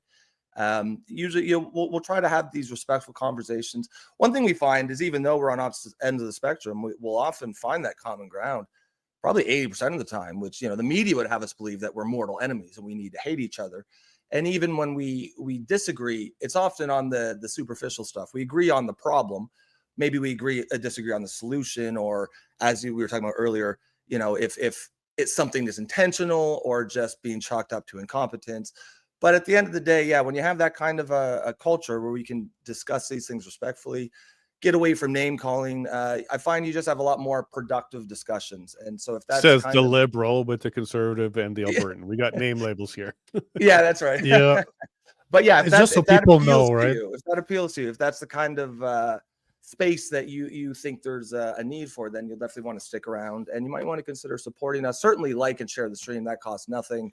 And if you do want to really support the show and independent media, which I guess is apparently what we are, we had to be dragged there kicking and screaming, you can do that for the low price of $2.99 through YouTube, and that will of course help support the show, and you can help build this community, because we're really just getting off the ground. We've only been doing this for a few months, but we've already built a really, really strong audience base. One thing we say around here is, show your work. It doesn't matter what your opinion is, but if you can show us how you got there, you've got a place here. People are going to respect that. And we have some really, really smart audience members, and you kind of got to bring your A game for sure. Yeah, so thanks I for having like me on this. again, gentlemen. This is a lot of fun. This is definitely different. Yeah, we love we having should you do on, it more often. We should do it more often. But Logan White is asking, do either Rob or Nico follow anything going on in the firearm community? I'm a firearm That's owner. Nico's I thing. I spend half of my time in the US. I'm a big gun fan. Second Amendment to me is a must. You need free speech, Second Amendment, two smartest amendments ever made. Those are, I have the rights to defend myself and to overthrow a government if they become tyrannical. That's my opinion on firearm. Now, what's going on in the community? I got to tell you that I'm very disappointed by all the firearm community in Canada because they're backing the conservatives, which Poilievre never talks about guns. He's not a real gun owner. He's not out there fighting for my rights to have firearms. He's not talking about repealing anything that's worth noting. So it bothers me. I wish I wish they had more balls to speak to gun owners directly and not label themselves conservative. But that's my opinion on the community. It's a shame that those big organizations, the two main ones, are big fan of Pierre Poilievre. I don't understand why, because he doesn't talk about firearms. He doesn't. So even in Alberta, where he is right now, which if they could, they would have shotguns on the back of their trucks, and yet he doesn't talk to them at all about that. So it's unfortunate. That would be something. You have something to say, Jason? Yeah, that's already something that I could see that. Yeah, in the draft of the Bill of Rights that's been floated around, right to bear arms is in there. Oh, so Alberta. I wish in the Albertan sort of constitution or founding the new Alberta or whatever we call it. And by the way, the name should change. That's got monarchy connections with the name. Oh, really? But anyways. Okay. Yeah, Alberta. What are you guys floating? Like, what are some of the? I don't know. I haven't heard anybody mention any names. Just Alberta, kind of stuck right now. But the new constitution, there's some drafts out there, copied by the U.S. So there's a lot of similarity to the U.S. and Alaska constitution. There's some similarity there because they have a very resource rich, and the people get checks and prosperity, participate in prosperity. So there's things like that. But the Bill of Rights, there's a group called the Black Hats that have been pushing that quite a long time. It's within the UCP party. It was supposed to be what Danielle Smith brought forward when there was a conversation about changing the Bill of Rights. That's not what was brought forward by the government itself, but there's a version from the Black Hats, which it's very similar. It sounds like the U.S. almost, but also touches on medical autonomy. Like we should have the right to do whatever we want to our body when it comes to medical choices. But yeah, the guns is in there. Firearms is in there for sure. As it should be. The second, I do not believe in. I believe that the two First Amendments in the U.S. are the smartest thing ever put to paper when it comes to Constitution. If you don't have freedom, you should have the firearms to get it back. At the end of the day, if you want to understand the two First Amendments, you have the government cannot stop you from saying what you want to say, and if it does, you have the guns to get your free speech back. That's explained to you if you want to understand, and that should be everywhere. But unfortunately, that means that the government is checked. There's checked and balances when your people own so many firearms. And I just reposted something on my Instagram this morning where the guy was explaining that that's something that the Russians during the Cold War understood very, very well. They weren't scared of the American army. They were scared of putting foot on the U.S. soil because they understood that almost everybody has guns and they know how to use them. And chances are, if you're down south, I spend a lot of time in Arizona, Texas, Alabama, Tennessee, North Carolina. Chances are that if you mess with the wrong person, you're getting shot because they carry and they're not scared to hurt you because it's in their rights to defend themselves, just like Logan White is saying. To me, every feminist out there should be a gun right activist because this is the greatest equalizer. If you want women to feel secure, give them guns and show them how to use them and allow them to carry them. That will reduce the number of attacks that women have to go through. Consequences, you know what they say, armed society is a polite society. Yeah. I mean, this is one of those issues where, there's a lot of issues we don't talk about. Sometimes on this show, people are like, is Rob even really a liberal? And there are definitely things that we don't talk about that I'm definitely on the left on. Guns is, I'm definitely. They need to come up in the news. If they come up in the news, we'll talk about it. I mean, yeah, I'm in the middle of sort of this political existential crisis here, where I don't really. It started with when a couple of years back when the left said that if you want to be a true progressive or liberal, you have to believe that men can give birth and women have penises. And I said, no, that's ridiculous. Of course, that's not true. And that started it. And then one thing that's you find kind of interesting when you start to question one aspect of the dogma that you subscribe to, there's other things you question, and guns is definitely one of those where I've kind of shuffled it to the side. I've got enough on my plate, so I don't really know. I don't feel strongly enough to really have a debate about it on either Well, let me side. ask you one quick question, Rob. Yeah. Would you place a lawn sign that says this is a gun-free home? No, fuck no. So why? The question is, why wouldn't you? I'm not anti-gun at all. Like I'm ex-military. I've served in Afghanistan. I was infantry soldier. I'm very familiar with guns. I see them as useful and valuable tools. It's a deterrent. Like it's a deterrent. Like you wouldn't do that because the bad guys, because they exist. Like you have to live in La La Land to not. Oh, sure. Yeah. Yes. I wouldn't do it because it's I feel like it's just a dumb thing to do. It would also sort of reflect that I don't know. I would just see it as a far left woke thing to do. I would just because I certainly would support conceal. You can have conceal. Oh, it doesn't have to even just be open carry, because it should be like, who's carrying a gun? Well, that's the best way to deter anybody from doing silly things. I'm not a fan of the open carry because some of the states that I spend time in the US, it's allowed. I don't understand that. Why would you expose something that somebody can take away from you? As somebody that's a martial art expert, or target you. I don't want people to know what I know. I want you to think that I'm a victim. I believe everyone has the right to defend themselves. I think we should accept a castle doctrine here in Canada. Right on. Yeah. I mean, to the extent that I would have some issues, it would be on restricting some possibly types of firearms. But again, like I said, this is one of the issues that I'm still grappling with. I don't really know where I'm gonna settle. As DNL says, he says, I'm with you, Rob. I guess that makes me a centrist liberal who has no patience for the extreme progressive agenda. Yeah, I kind of describe myself as an anti-woke liberal. I'm sort of in this mindset where you can still separate the woke from classical liberalism, and that requires a huge rethink on things like the liberal consensus on immigration. Certainly, identity politics, that's got to go. Transgender ideology, that's got to go. When you strip it all away, I don't know what's left. I mean, it's all in flux, but at the end of the day, this is why the labels don't really.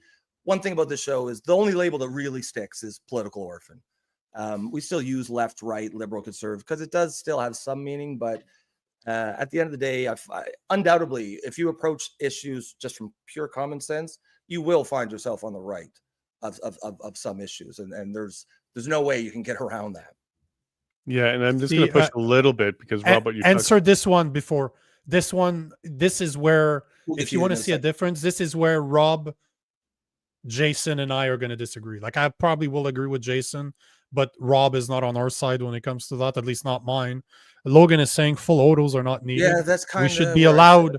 We should be allowed firearms no matter the size.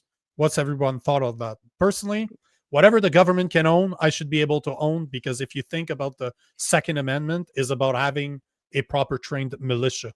In order to do that, you need to be able to be in a fight with someone. That means same guns. I don't believe in restrictions when it comes to firearm whatsoever. I believe in the individual right of the person to make the right decision, because at the end of the day, liberals versus conservative always comes down to, do you want Big Brother to tell you what you can do, or do you want people with morality taking decisions for their lives? I believe that any gun should be allowed, and if it's in the hands of smart people, if you take the time to educate your people, you have nothing to worry about. Because just in Canada, a guy like me that has his name ran into 2 federal databases to make sure I didn't commit a crime that would cost me my guns, we are considered the safest Canadians in Canada. We commit the less. You have more chances by being with us, as in we're not criminals. We are the more secure Canadians in Canada because we're so checked, because we have firearms. So I would align a lot more with Nico on that one, because the less government, the better.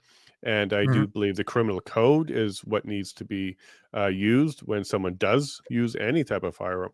Because what's next after not auto? Is it dull knives only? Because sharp knives kill. Like when you start when you start doing that, like I don't even mind if somebody owns a tank, but if they used the tank and harmed people, straight to jail. Don't pass go. Don't collect $200. Go straight to jail. Use the criminal code, because that's where you're going after criminals. When you start criminalizing regular people for doing nothing other than owning property, that's a very, very slippery slope. And because a firearm looks dangerous, has an AK style, doesn't mean it'll ever be used dangerously. And now here's the irony. There was a gun ban. There was a lot of firearms taken away by Canadians and sent to Ukraine and actually used dangerously against other people. So that's kind of the irony here. So it went from peaceful ownership to being used to actually kill people. Would you extend this no auto to the police? I would say no. Like, I think the police need to have all the tools that they need. But if there's a citizen using firearms in a irresponsible way or deadly way, the criminal code is where I think we should be stepping up, not regulations. And what's next? Because it's a slippery slope. First, it's full auto. Then it's the style. Then it's the length. Then it's the caliber. And before you know it, we just have pellet guns, and nobody's safe anymore. Sure. And honestly, this is a great issue that kind of highlights, I think, some of the strengths of this show, where we can agree on some broad foundational concepts that guns are not evil. People should be allowed to own them for home defense, certainly for hunting. And maybe where there is disagreement might be on some top level stuff. Should there be any regulation at all? Should there be none? But, I think reasonable people can have that debate on either side. And like I said, I don't even really feel like it's something I'm able to strongly debate right now, because everything's sort of in flux. I don't have a strong opinion on it, but certainly my position would sit around either the very moderate left or moderate right on that, I think. Well, take a look at UK. Okay, so they banned guns for a long time, and now they're banning machetes. Machetes, so stupid. Yeah, in Australia too.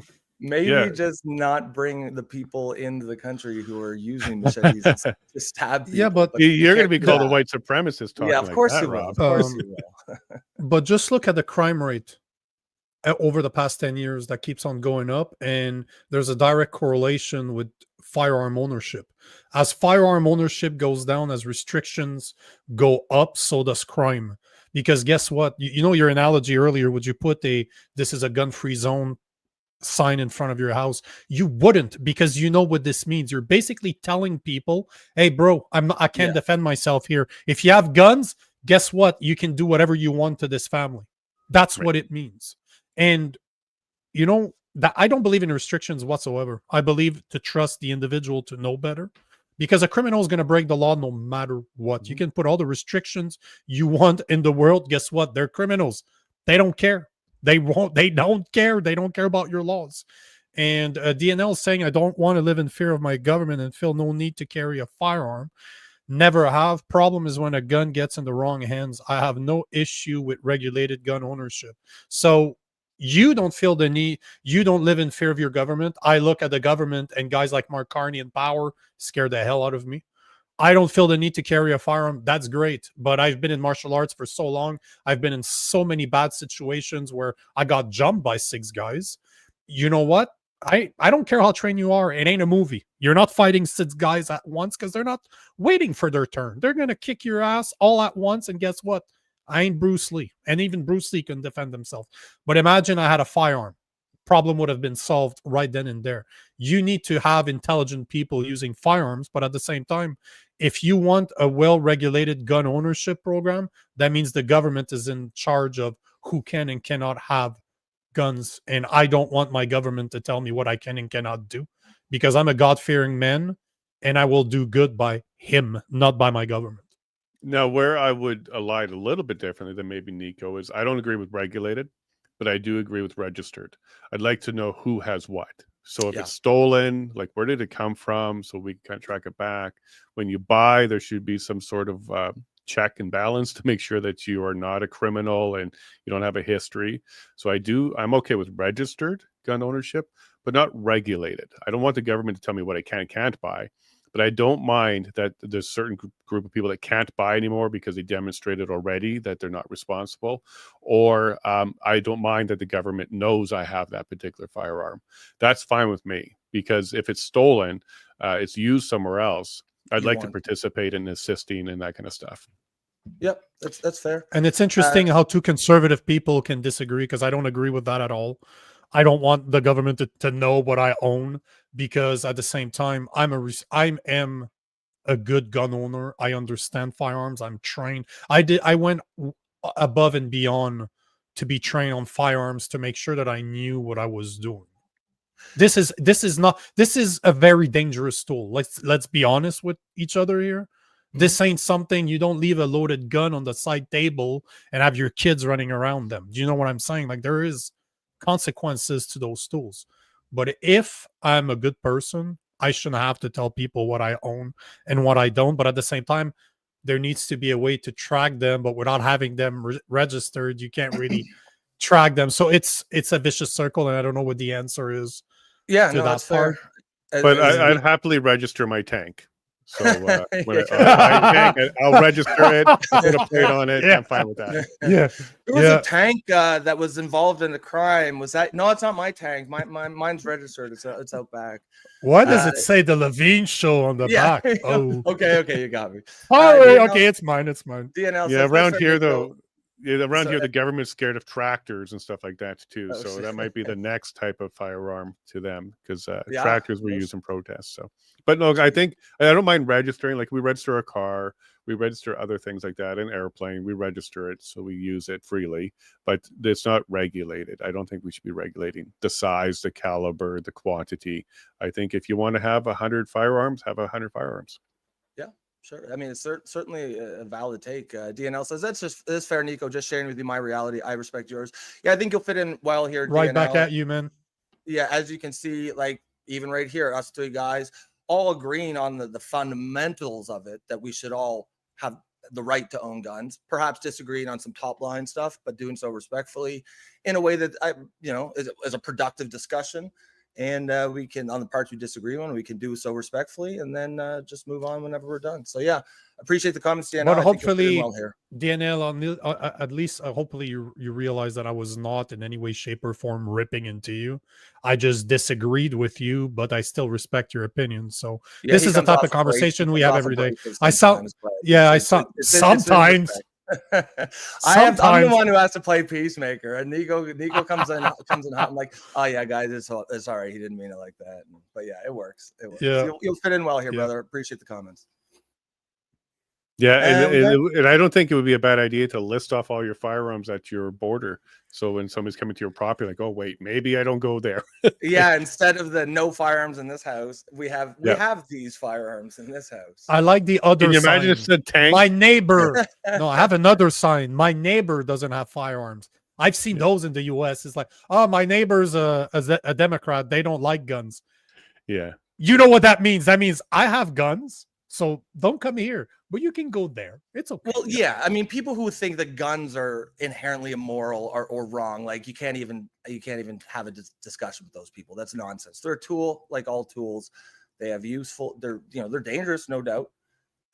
But they have a use, and I do not believe they should just be banned. Certainly not the way Canada is banning them these days.